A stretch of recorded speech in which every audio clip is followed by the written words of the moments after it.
Hey guys, before we get this video started, I want to take a moment to thank you all for 40,000 subscribers. It's crazy, it felt like just yesterday when I was thanking you all for 30k, and here we are already at 40k. So thank you to those of you who have been here for a long time. It's crazy that I still see people in the comments that I've seen here before I even hit 1,000 subs. And to all of you who are new here, welcome to the Brotherhood, and I'm glad you are on this journey with us. Anyway, that's enough rambling. Let's get on to this 40k special review of Assassin's Creed the movie.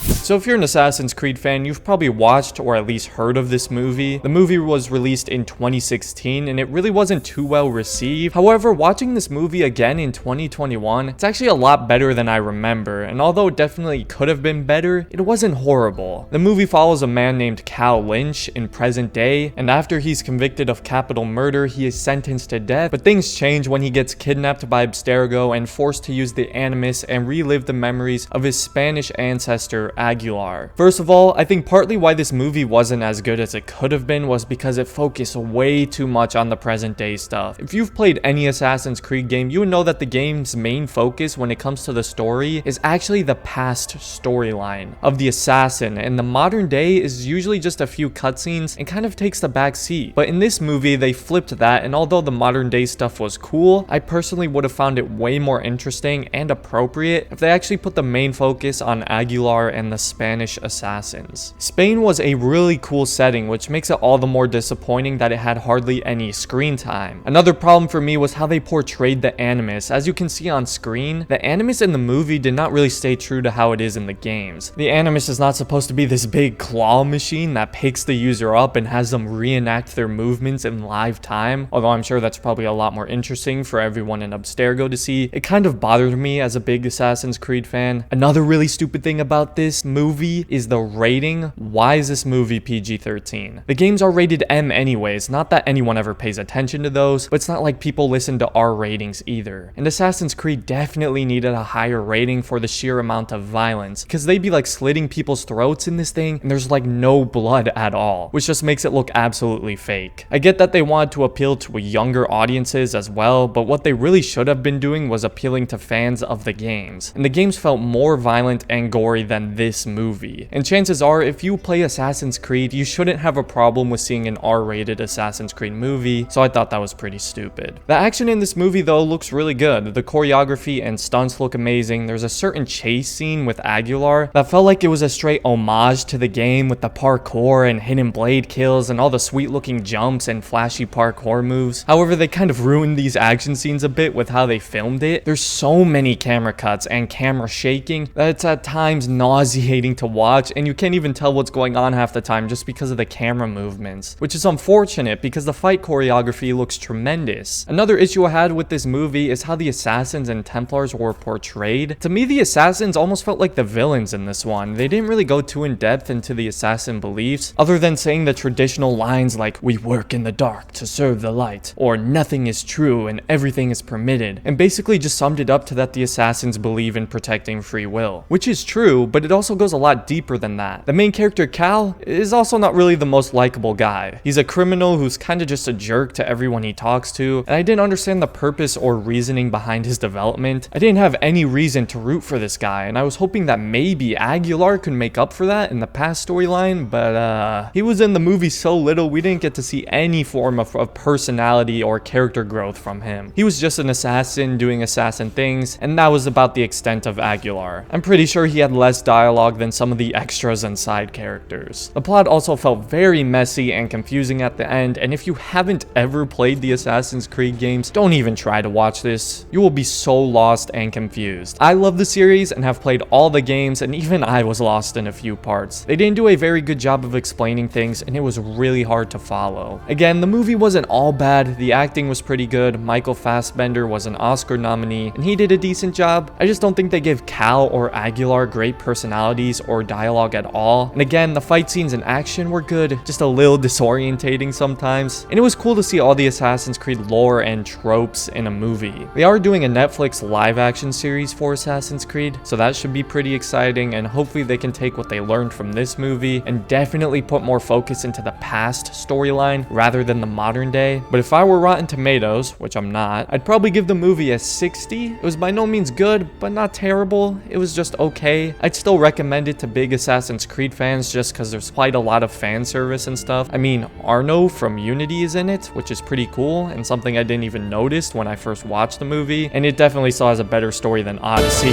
so that's something. But yeah, there's my review of Assassin's Creed the movie. Thanks for watching, everybody, and again, thank you for 40k. Let's go for 50k next, and maybe we can do another fun video like this and the 30k special. Thanks for watching, guys, and have a great day, Assassins.